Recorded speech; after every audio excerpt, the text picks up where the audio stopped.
I am also very pleased to introduce our first speaker, who is Miss Karen Pound. Miss Karen Pound is the Deputy Director of Strategy, Policy, and Plans, North American Aerospace Defense Command, and U.S. Northern Command, NORAD and U.S. Northcom, Colorado Springs, Colorado.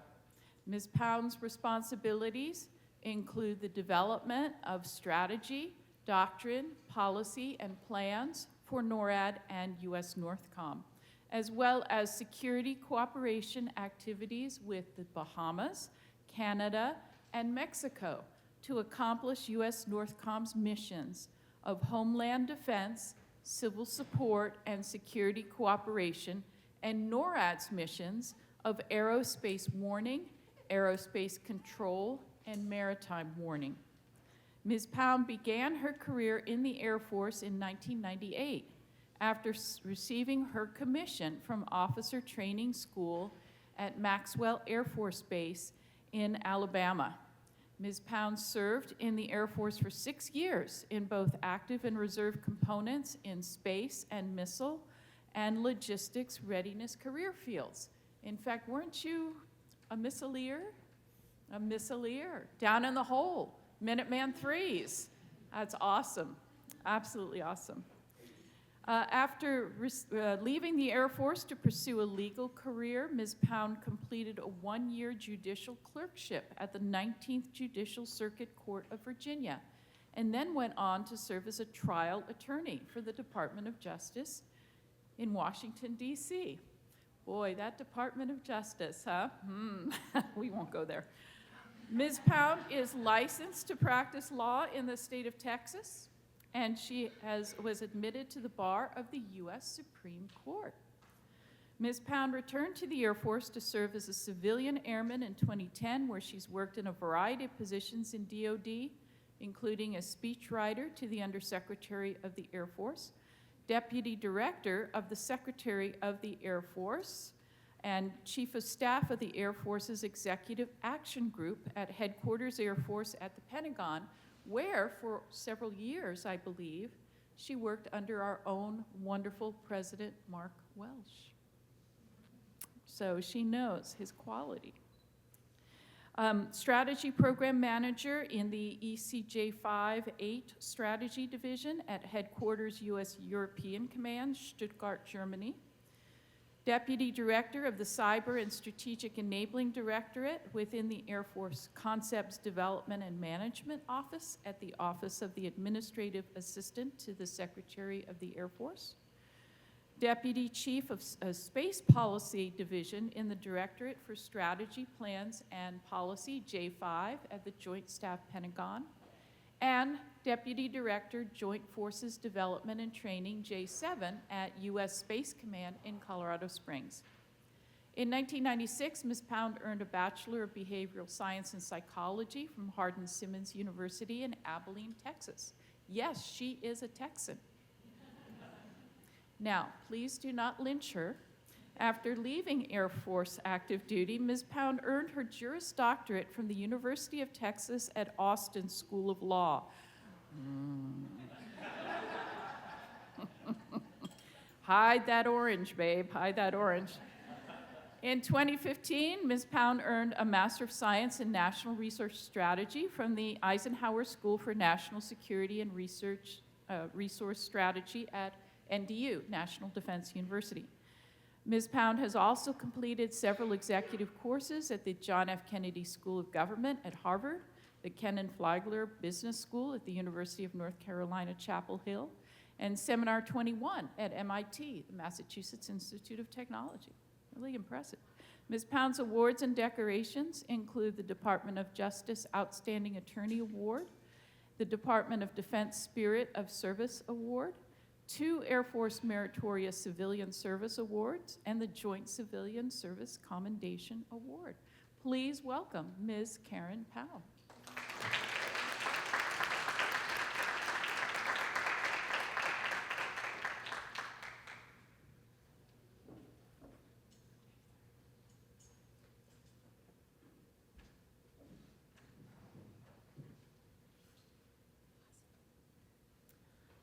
Thank you so much, Dr. Hudson, for that introduction. Good morning, everyone. As Dr. Hudson mentioned, I am a native Texan, so it's always good to come back to the state. And thanks for welcoming me, despite my Longhorn pedigree. And I'm really glad the symposium is not taking place 2 weeks from now. So there might be an important game happening then. So I'm very honored to speak here at the WPS Symposium at the Bush School. You guys have an exceptional program here, and I'm not surprised with the great leadership that you all have, and Dean Sherman, and of course my former boss, General Walsh. So I'm also really excited about the collaboration between our two institutions. Partnership like this doesn't happen by luck, but through the hard work and diligent work of leaders and teams who understand the value in combining the expertise of academics and practitioners to advance women, peace, and security. So again, thanks to Dr. Hudson for your outstanding team, especially Ushnada there at the back, for the thorough planning and collaboration that you all have done with our NORAD and U.S. Northcom WPS team to put this symposium in place. And thanks to the Bush School for making this beautiful space available, especially those great restrooms. And to our NORAD and Northcom team, Tiffany in particular, thank you for continuing to think outside the box and pursuing opportunities like these to expand our capabilities and reach. And then finally, thank you all for your time and attention to this important topic and allowing me to participate in this fantastic event. So I am going to talk about first kind of what we do at NORAD and U.S. Northcom. So I'm going to give you a brief overview. The commands are very unique. They come out of 2 different places, and they have different structures, assigned missions, and the authorities that they have. But they have a lot of similarities in their overarching vision and their common purpose. So both leverage the commander's singular vision and guidance. So we have NORAD and Northcom are 2 separate organizations, but led by one commander. So, and that commander has given both organizations a single vision.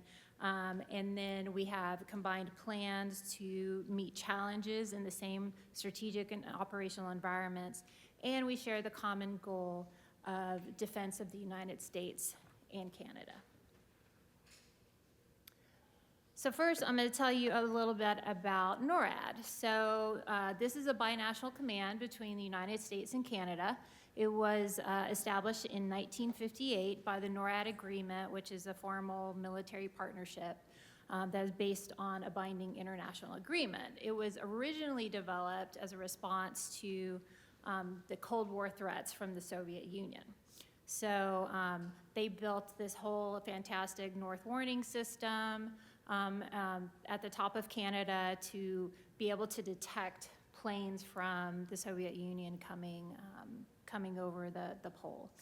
But after the Cold War ended, NORAD had to adapt to the new threats that were coming. And so 9/11 really forced the command to evolve and begin looking at not just the external threats, but also the ones that come from internally to the homeland, specifically terrorist threats from the air. So over the last few decades, since 9/11, the threat has morphed even further, and we're continuing to have to evolve our mission and how we approach that mission. So our nation's competitors and potential adversaries have watched Canada and the United States and our way of deterring, competing, and conducting war. And as a result, they've adapted, developed advanced capabilities in all domains, challenging us here at home and across the competition continuum. And by doing this, they're holding our people at risk, our critical infrastructure at risk, and our power projection capability at risk. So the modern NORAD defends our homeland, denying and defeating threats to the United States and Canada through 3 missions. Dr. Hudson mentioned those earlier: aerospace warning, aerospace control, and maritime warning. That maritime warning was the most recent one. And then you also may be familiar with NORAD's annual no-fail mission of tracking Santa.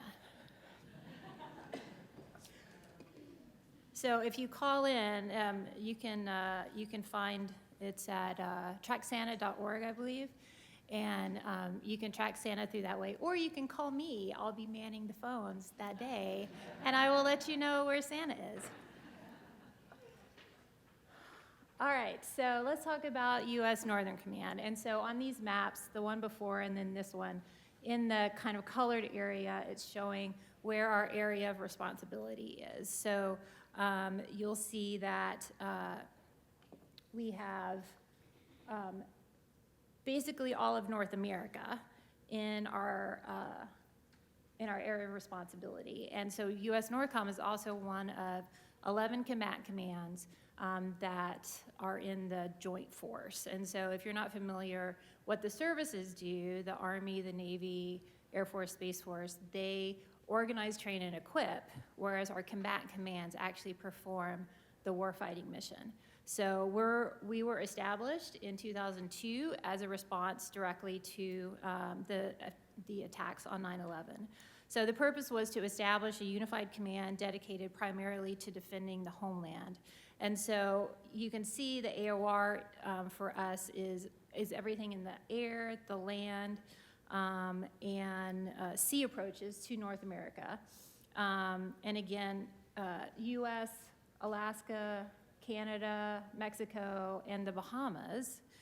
I just want to point out that it also includes the Arctic Circle, which is actually a really important place for us. And as we are dealing with climate change, it actually becomes even more important because potential adversaries and competitors have more access to coming at us from that approach. So our primary mission, the reason we exist, is homeland defense. It's the protection of the United States sovereignty, its territory, the domestic population, and the critical defense infrastructure against the external threats and aggression from others. So another one of our primary missions is DSCA, the Defense Support of Civil Authorities. So this is spanning the gamut of providing support to various lead federal agencies. So again, we're in a support role with DSCA missions, and so we actually supported things like the COVID-19 medical response. We do a lot of wildland firefighting support, and then of course hurricane support, and we most recently, you saw in the news, we provided some support for the Hurricane Helene and Milton responses. So our final mission is security cooperation. This involves our interactions with our partner nations to build relationships and promote mutual security interest, develop allied and friendly military capabilities for self-defense and multinational operations, and to deepen our relationships with our close friends, partners, and allies here in North America. And so we only have 3 partner nations, which is actually really great because it means we get to spend a lot of time with those nations. There are other combat commands like Southern Command that has like 37 partners. So it's great that we can concentrate our efforts on Canada, Mexico, and the Bahamas. So ultimately, these 2 commands, NORAD and NORCOM, move in the same direction to accomplish the defense of the homelands.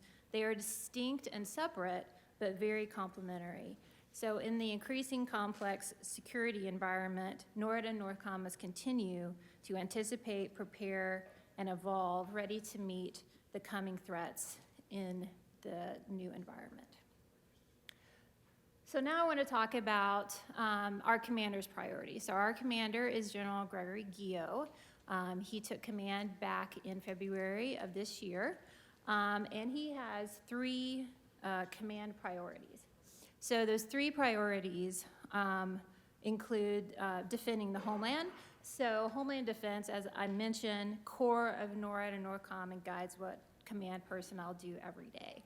And then strengthen the network. So this is ensuring that we strengthen those ties with a vital network of DoD, international, private sector, and interagency mission partners who are critical to the successful execution of the command's no-fail missions. And really, this event that we're having today is part of promoting that, is promoting the strength in the network with these kind of academic partnerships with Texas A&M and the Air Force Academy. And then the last one is advance the workforce.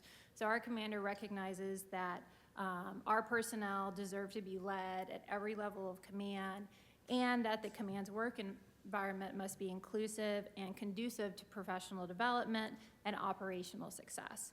So our commander, he's very passionate about eliminating gender disparity, both internally and externally. And he's actually, not too long after he took command, set up a gender disparity operational planning team in our command to try to get after some of those issues. And he really understands that each person brings a unique perspective, and the contributions of these perspectives are instrumental to mission success. So now I'm going to talk a little bit about WPS at NORTHCOM.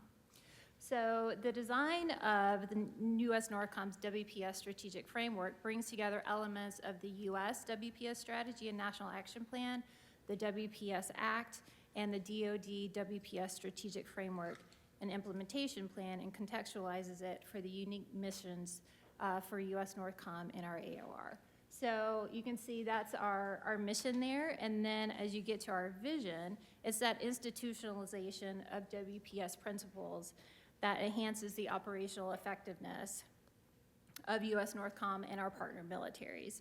And NORTHCOM will achieve this by incorporating our strategy plans and WPS principles into our strategy plans and operations to better defend the homeland, strengthen partnerships, and provide flexible responses to civil authorities. And I'm proud to say that, as the Deputy J5, we are putting together a new strategy for the command, and we're working on updating some of our plans, and we are including WPS principles into those new documents, so I'm really proud of what we're doing there.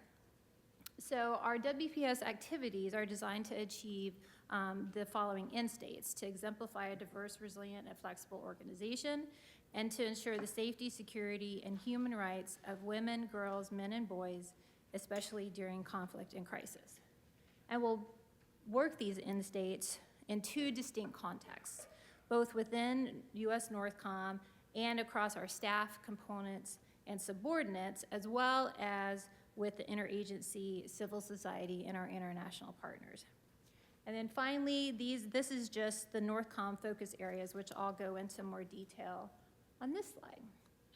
So our two end states intersect with our two contexts to create 4 areas of focus. So these focus areas include building our gender advisory workforce and integrating WPS principles across U.S. NORTHCOM, developing and employing WPS knowledge and capabilities to enhance our operational effectiveness, leveraging security cooperation activities to promote WPS, and enabling partners to employ WPS knowledge and capabilities to effectively execute operations. So with that, let's look at some examples of how we operationalize WPS in our mission areas. So first, with Homeland Defense, we can't defend what we can't understand. And we can't understand the needs of our population without understanding the profound way in which gender impacts the immediate and long-term security interests of our population. And this is so important that we get to this understanding. And Major Hartsfield on my team, when we were at dinner last night, told this really great story about how she was in an exercise and there was a gender advisor there, and the participants did not really understand why the gender advisor was there, and so didn't really include her. in a lot of the things that were going on in this exercise. And so when they came to update the commander on what was going on, all the different people gave their spiel, and then the gender advisor got up there and said, well, here are some things that you may want to consider. And it was, you know, where do you send the people that are trying to help? And they weren't considering the fact that where those women who are most part of the population, where they were going to be. And so they were going to be sending help to the wrong place. And so after she explained this, it kind of, the light bulb came on and said, oh, this is really important that we understand these gender perspectives and what different societies and cultures are like, and how they use their women, and how they are where they're going to be, and understand their perspective. So I think it's really important that we continue to do those sorts of things to really help explain why this is so important. So when we do account for those different perspectives, for the needs, the risk, and resilience of men, women, boys, and girls, and diverse individuals before conflict, so like in these exercises, we are better equipped to mitigate any unforeseen challenges that may negatively affect U.S. populations or inhibit mission success, and understand how to both reinforce and leverage the resilience of our diverse populations. So U.S. strategic competitors are actively assessing and targeting the gendered, social, economic, political, and cultural divisions in U.S. society to sow instability, threaten security in the homeland, and gain influence at home and abroad. So to counter influence, malign influence, and maintain a competitive advantage, we must likewise have a better understanding of the perceptions, attitudes, and experiences of the whole of our competitor society. So here's just a couple of recruiting posters from China and Russia. I can't translate the Chinese one, but it looks very masculine. And the one from Russia, the translation there is, you are a man, be a man. So we're looking at societies that are kind of looking at hyper-masculinity and ways to really kind of roll back any rights or advances that women have made in their societies. So we must understand how their failure to institutionalize what our WPS principles are, to roll back these rights of women, undermine their institutions and organizational effectiveness, and if there's a way that we can exploit some of that. Okay, next let's talk about some security cooperation. So WPS is both values-based and also a practical approach. So when U.S. NORTHCOM and our partners advance the principles of WPS, we not only strengthen our security and defense institutions and interoperability. So for example, the research done right here at Texas A&M under Dr. Hudson, it shows that when we do that, it leads to more stable and resilient societies. So it also opens up channels of communication, spurs new avenues of collaboration with our North America partners, which in turn bolsters our mill-to-mill relationships in the region. So U.S. NORTHCOM's relationships with military partners in Mexico, Canada, and the Bahamas boost our ability to operate, communicate, and share information for the common benefit of all, and being integral to homeland defense. So we are exceptionally fortunate with the allies and partners that we have within NORAD and U.S. NORTHCOM AORs, including our Canadian partners who we work with alongside every day in NORAD. So NORAD has opted into our gender network, and we are increasingly leveraging Canada's expertise to train, implement, and export WPS. So we're very fortunate to have our Canadian Element NORAD Gender Advisor, Major Kathleen Leighton here, who will be sharing the Canadian approach through gender-based analysis plus, and her experience in the design and development of the North American Defense Framework on WPS. Canada really is a leader in advancing WPS as advanced by the Conduct and Culture Review across their armed forces to create an environment that is inclusive and safe for their diverse military workforce through the establishment of the Chief of Professional Conduct and Culture Change and the robust lines of effort that you can read about on the Canadian Defense Agency website. We are also fortunate to have Mexico and Bahamas in our AOR. So these are two countries that also have strong commitments and track records on advancing WPS. We work closely with the Royal Bahamas Defense Force and have provided innovative first-of-their-kind solutions to implementing their gender optimization policy. Here you have Commodore King, who leads the RBDF, along with Commander Lang, who is our ODC, Office of Defense Cooperation Representative in the Bahamas. And this is Commodore King signing the NATF WPS letter of intent.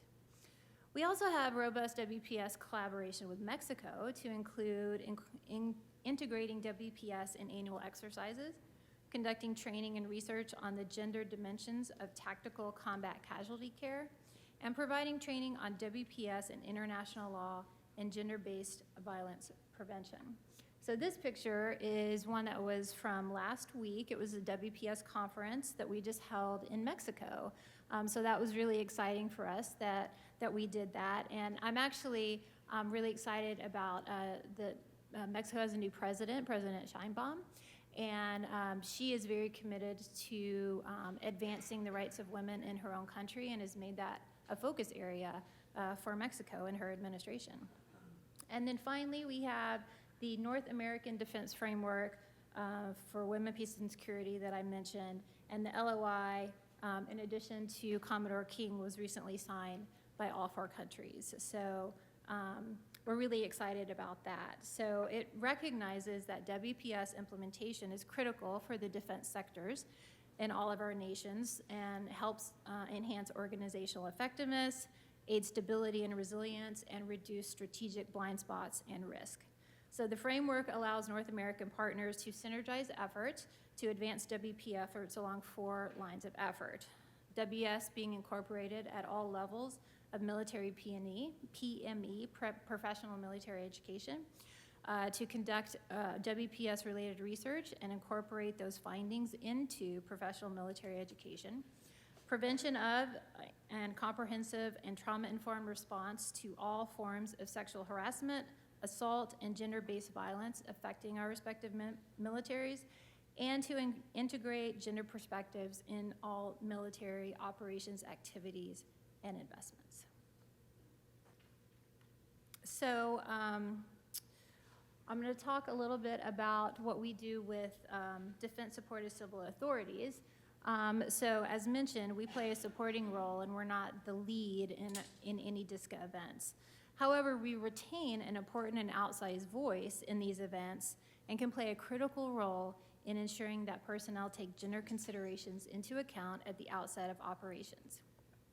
2020 and 2021 showcased the full scope of the NORAD and NORCOM mission capabilities in addressing COVID, Operation Allies Welcome, DISCA, et cetera. So it became very clear that we must become better prepared to operationalize DoD gender advisory capability in large-scale domestic operations like we did with Operation Allies Welcome.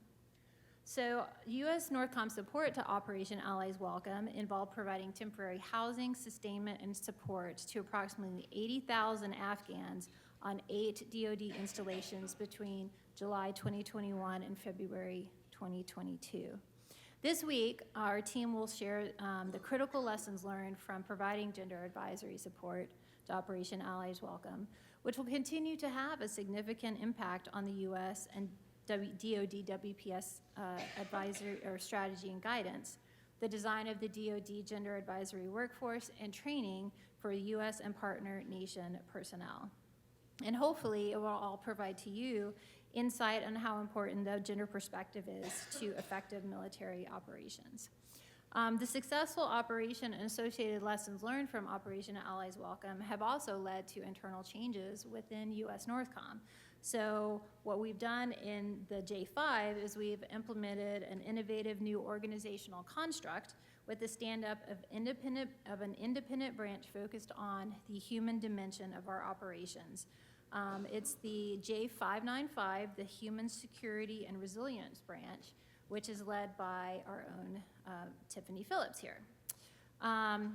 We are also actively collaborating with the National Guard as a key player in domestic crisis response and disaster relief response and recovery, along with FEMA, the national organizations active in disasters, non-governmental organizations, and private sector organizations to facilitate a holistic interagency effort to integrate gender considerations into crisis response. So our largest DoD player in domestic relief response and recovery operations is the National Guard.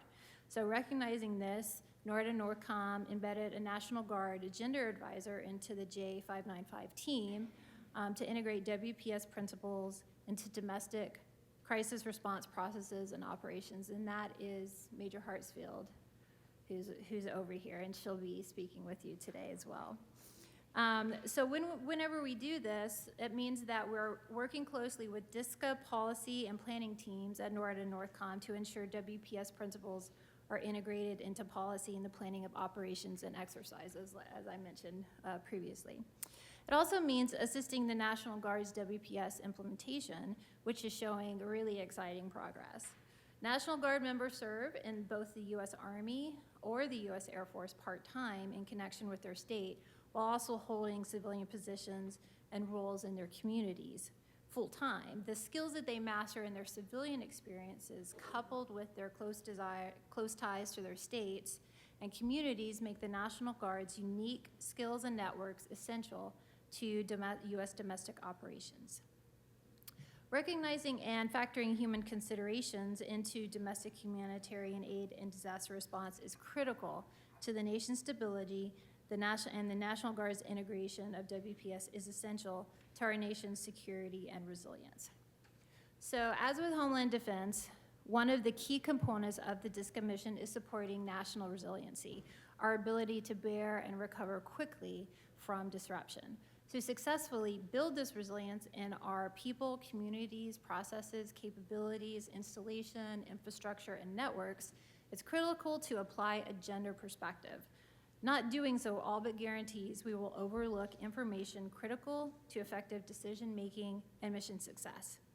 This is why it's important that WPS principles in other government agencies, Department of Homeland Security, FEMA, Critical Infrastructure and Security Agency, CISA, are incorporated. So as NORAD and NORCOM execute our WPS program, we need the help of communities of interest. Research, I don't know why the Air Force Academy logo didn't show up. Or I'm sorry, the Bush School logo didn't show up.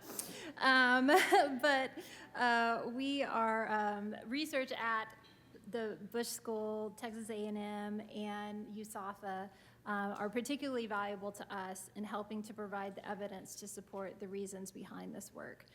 Identifying areas that need focus and developing practical approaches to help us implement the defense objectives and lines of effort in the WPS National Security and Implementation Plan. We're really looking forward to partnering further with Texas A&M and USAFA to have our future operations, activities, and investments be informed by you all's research and expertise. It also helps our practitioners informed by empirical evidence and allows our students and cadets to apply their learning in support of real-world operation or operationalization.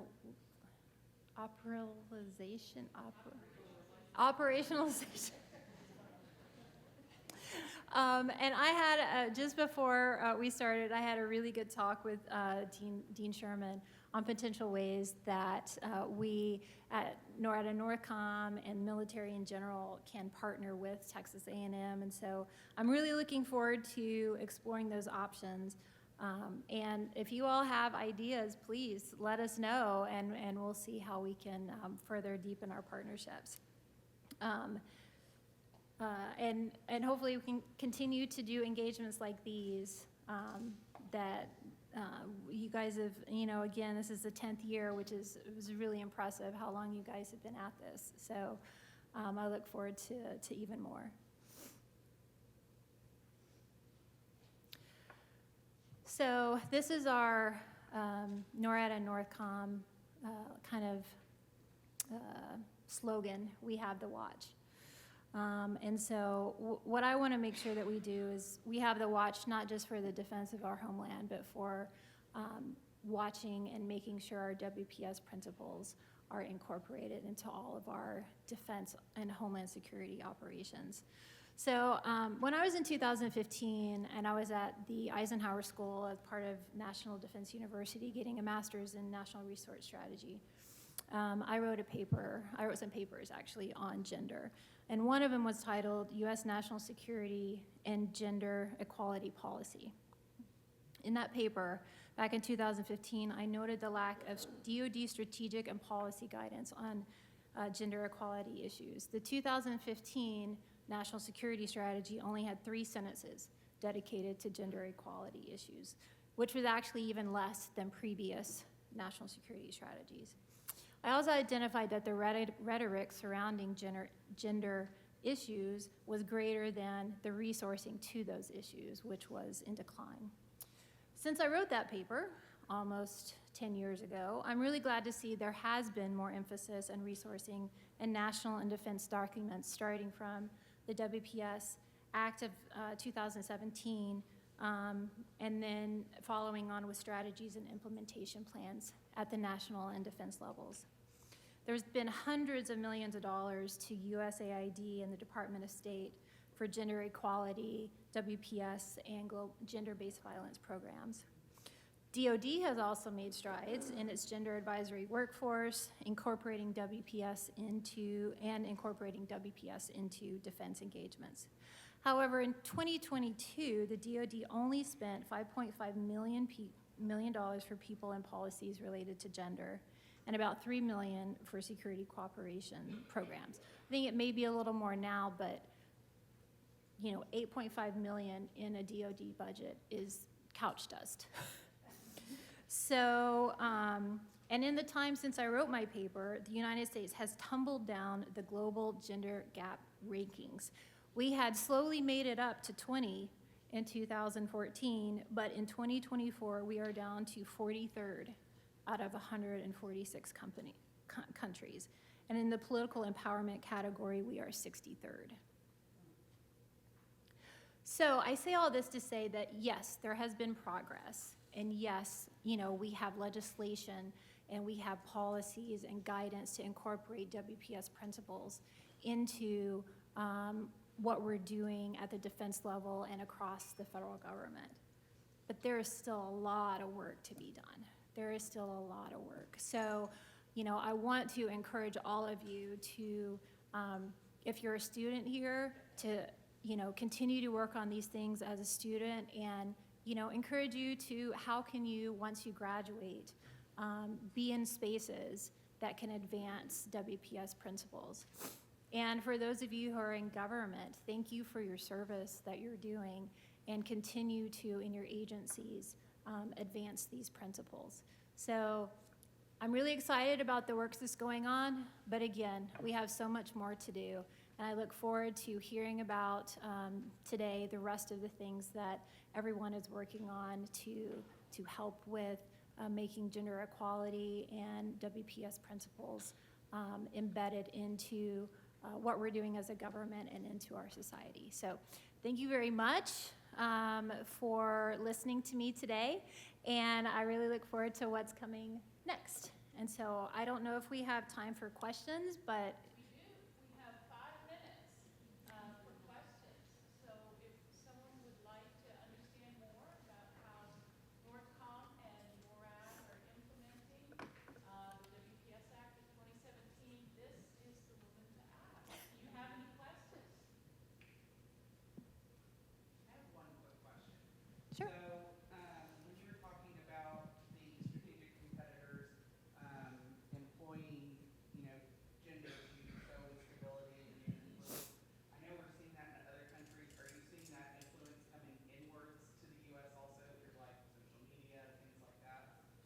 Absolutely. So we definitely are seeing, particularly, cyber-based, you know, uh, uh, bullying and targeting women who are in powerful positions to undermine them, as well as, just sowing seeds of discontent on social media, on places on the internet. Again, going towards that hypermasculinity, and unfortunately, it seems to have taken a little bit of hold. Yeah.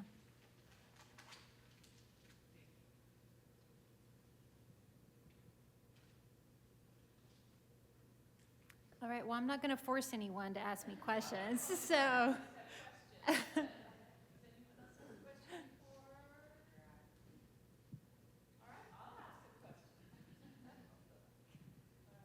Um, I hear you when you say that we still have so much further to go, right? And it seems like this is a perennial problem, right? This is not a problem that we can work on for 10 years and then everything's going to be fine and we can stand down our efforts. So I guess I'm asking you for a little bit more of a reflective question, which is, why is it always a perennial problem? And if we know it's a perennial problem, are there particular sort of new kinds of approaches that we could take? I know I'm putting you on the spot for these sort of big picture questions, but how do you think we get from where we are now to where you would like us to be? Yeah, I think it's really hard whenever, from the beginning of society, it's been mostly a patriarchal society, and women have not been valued except for their ability to have children, potentially to bring a dowry, things like that. And, thousands of years of human history have kept women from really being, treated equally.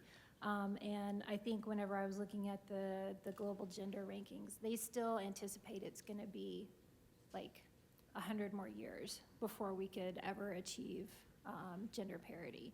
So it's certainly a longstanding perennial problem.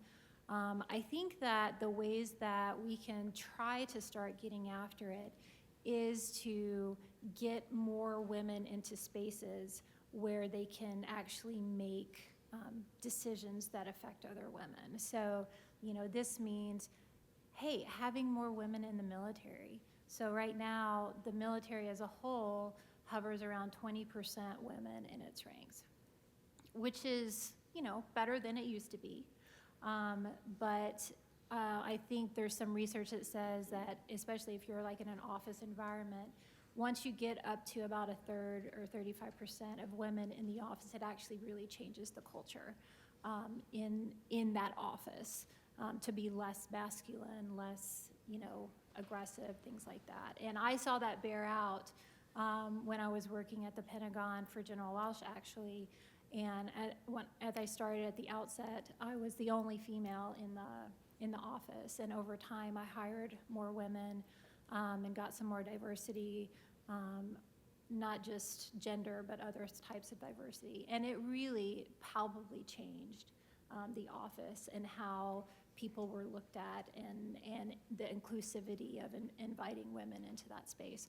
So I think having women also go into other types of public service, into elected official positions, can really help, right? And unfortunately, I think we've seen a decline in the number of women who are entering the political space, and I think that there's good reasons for that. I mean, you are going to be targeted as a female leader.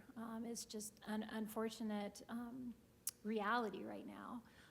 But I do like that. That's how some of the ways I would go about it is just getting more women into more traditionally masculine spaces to try to help change some of that culture. But I look forward to any research you can provide on how we can do that as well. Wonderful. Okay, we'll take one question. Okay, sorry.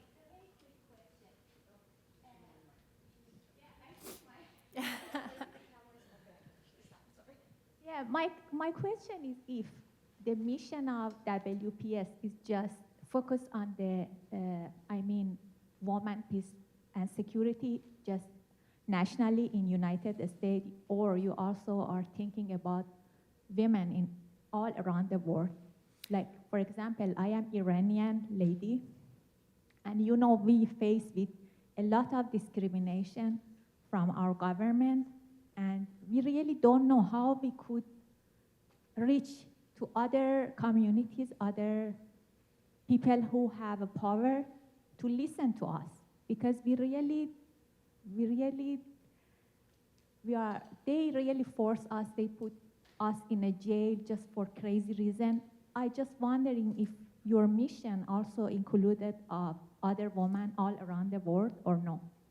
Yeah, absolutely. I mean, one of the things that we want to do in the United States is model WPS principles for others, but a huge part of our defense objective is actually working with other nations to advance WPS principles. And the paper that I mentioned earlier, it was largely focused on the Middle East and Northern Africa. So I did a lot of research on the treatment of women there and how challenging it is with the particular culture that happens there. And so whenever you're in a society that's not a more Western kind of style society, it becomes difficult when you have authoritarian regimes, that are led by men, and the society is like that. But, I think there are ways that, especially when we were working with the Afghans, when we were still over there, there were definitely things that we were doing kind of at the grassroots level to try to influence the way women are treated. But certainly in the Middle East, it is certainly a big challenge, but one that we would like to get after in any way that we can.